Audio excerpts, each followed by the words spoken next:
What was the hardest moment at Manchester City for you? I think leaving was a tough decision.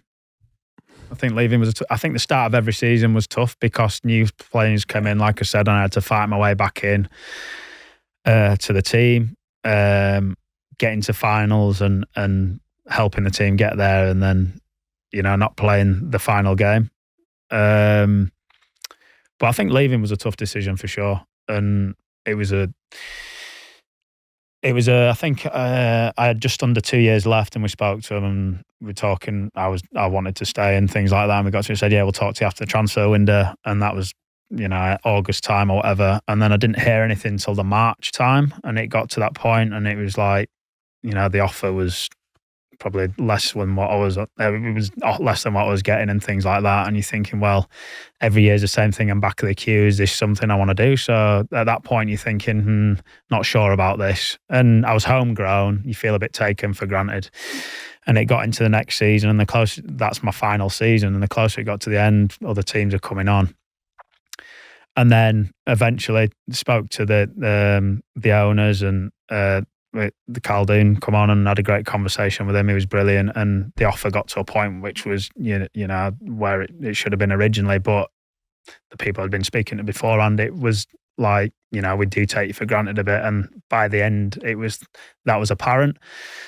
And leaving Man City is tough, like you'd won 2 league titles, close to, you knew you want to win then a European trophy, and you think that's a chance. And just that decision to Liverpool coming in, and I thought little things like, you deserve to play, comments like that, they stick with, moments like that, they stick with you. And it was tough to leave, and Liverpool's an amazing club, and an opportunity, and it was a tough one to leave City, but that was the decision I make. And I think at that point it was a huge decision to go there.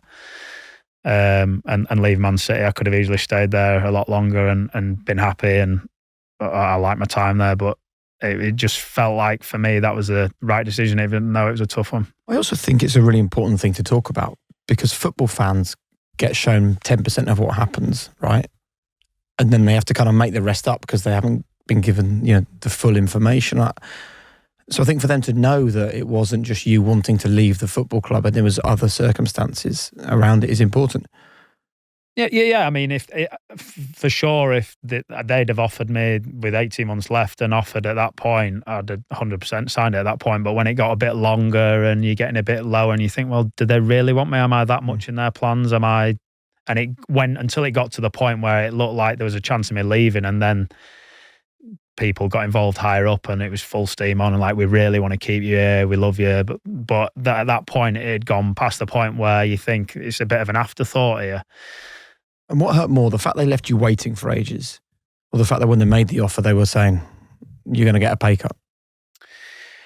Oh, that was the first one, and it went to a different way of giving it. And I think basically, if I won the Ballon d'Or 3 times in a row, I'd have had a pay rise, and it was all bonus related and stuff, but it was unrealistic. And like I say, the final offer was respectable, do you know what I mean? And Khaldoon was actually like, we know it's not about money, but if you name your price, and we'll stay and we'll give you it, which was nice, but it was too late. If that had been a year before, 100% I'd have been at the club. But at that point, it'd gone too far, and it was tough to leave there. I love my 5 years there, and even though the fans don't like me too much now for whatever reason. And it's easy to laugh at that and brush it off, but when you've done what you did there, that amazing Premier League win and many other things as well, does that hurt? It doesn't hurt. No, I think everyone's entitled to their opinion. I think there's a narrative around that. I said things about the club which I never have. There was a few false headlines and things that I'd apparently said after, and I think people run with that. And you go to a rival, and you become the biggest rivals. You knock them out of a Champions League. You go and win a Champions League trophy, which they were desperate for before they do. So you generally see that. If I'd have gone and signed for a championship club, I'd get applauded out every time I go there. So it is football. But didn't they get annoyed by the lasso celebration when you scored against them? Well, the thing about that was they beat us in the League Cup final 2 days before. So the story around that was, I scored at the Etihad and never celebrated. I've gone to a new team, and that card school we talked about, the lads. And we used to joke, you're shocking at cards, you're an absolute cowboy. So I said, next time someone scores, they've got to do a lasso celebration. So we play in the League Cup final, lose the League Cup final to City. Devastating. Lads are devastated. We play him in the league a few days later. So it's literally 3 days after that game. So score at Anfield. Obviously, we've just lost a League Cup to them. And I've got a decision there. I'm thinking, well, my new teammates who we've just lost a League Cup to this team, we're at Anfield.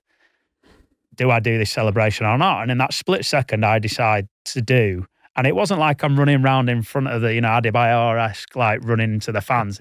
It was literally 2 steps, muted, and then that was it. So it wasn't like rub the salt in it. And obviously, if people have taken offence to that, but that was basically the story behind it. In that split second, I felt for my new teammates after losing a cup final to these guys, if I turn around and say, well, look, I didn't know what sort of impact that had. So in that split second, that's the decision I made. And like I say, I felt it was pretty muted, but... And it's also, when it's explained, it's totally understandable. Yeah, and if people have taken offence to that, I mean, I scored at the Etihad, I think, and in a penalty I scored and didn't celebrate, but... yeah, it is what it is. Some more players score against X teams. I've never said anything bad about it. I haven't got a reason to. They took me there. I feel like they made me a better player. I enjoyed my time there and won trophies there. So and they've hurt me a lot more than I've hurt them, I think, with the league titles they've taken off us and things like that. So, can I ask you something though that I think our listeners would be interested in for their own lives?